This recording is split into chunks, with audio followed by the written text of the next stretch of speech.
अस्सलाम वालेकुम। पीसीबी को आज एक और हार पहनाने का बेहतरीन मौका है। पहनाना चाहिए। पाकिस्तान में वापस आकर इस टीम को और पीसीबी के मैनेजमेंट के सारे लोगों को एक बेहतरीन हार पहनाने की ज़रूरत है, और वो हार भी जूतों की।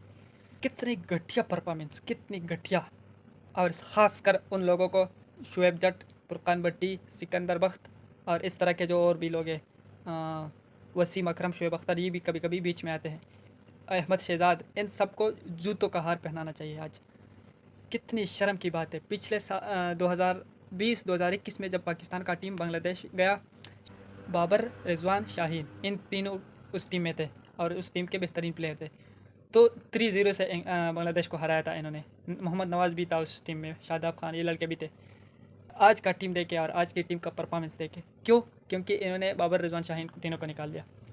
क्या किस समझदार इंसान के जहन में ये आ सकता है कि बाबर या रिजवान, शाहीन तो चलो पास बॉलर है, उसको रेस्ट दिया, बाबर और रिजवान टीम से ड्रॉप करना बनता है, और फिर ऐसे पिचेस के लिए सलमान आगा को आप लाए हैं मोहम्मद रिजवान की रिप्लेसमेंट में, रिजवान की जगह में, उसकी जगह कप्तान बना दिया, और उसकी जगह as a batsman Salman Ali Agha को लाए। सलमान अली आगा की परफॉर्मेंस देखे, 22 गेंदों पे 9 रन। वैसे दाद देनी पड़ती है पीसीबी को कि क्या दिमाग लड़ाया इन्होंने, और क्या लॉजिक है, पता नहीं, समझ नहीं आ रहा इतना दिमाग लाते कहाँ से है। और अगर यही प्लेयर ओडीआई में भी लेके आए तो सबसे बदतरीन ओडीआई का टीम बन जाएगा। पिछले जिम्बाब्वे से एक ही मैच हार गया था, कितना शोर आप लोगों ने मचाया। और अभी बैक टू बैक बांग्लादेश जैसे टीम से 2 मैचेस इस तरह हारते हैं और आप खुश है।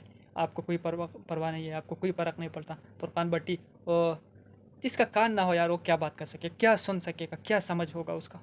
और मैं चाहता हूँ कि बांग्लादेश क्लीन स्वीप करके 3-0 से सीरीज़ जीत जाए। बांग्लादेश के लिए भी इस टीम से हारना नहीं बनता, उनको चाहिए कि जीत जाए आखिरी मैच भी। जाकिर अली एक बहुत बेहतरीन ऑलराउंडर है, उसने 50 रन बनाए। हमारे फ़हीम अशरफ ने भी बहुत अच्छी बैटिंग की और 30 भी के लिए 150 प्लस की स्ट्राइक रेट से उसने भी 50 की। अब्बास अफरीदी, वो अच्छा प्लेयर है, वो आके 2-3 चक्के चौके लगा सकता है लास्ट में, वो बेहतरीन प्लेयर है। लेकिन आगे से कुछ करना होगा, आगे अगर ओपनर का यही हाल हो तो फिर मुश्किल है। तमाशा तो अभी बाकी है। ये अपनी इज़्ज़त को बरकरार रखते हुए इसी टीम के साथ जाएंगे वेस्ट इंडीज़, और वेस्ट इंडीज़ इनको ऐसा हराएंगे ना, ऐसा कि लग पता जाएगा इनको, और ऐसा ही होना चाहिए इनके साथ। अपना इज़्ज़त बरकरार रखते जाइए, इंशाल्लाह आप कभी भी कामयाब नहीं होंगे। मेरी दुआ है आप कभी भी कामयाब नहीं होंगे अगर आप जुल्म करेंगे, आप इस तरह प्लेयर से हसद करेंगे।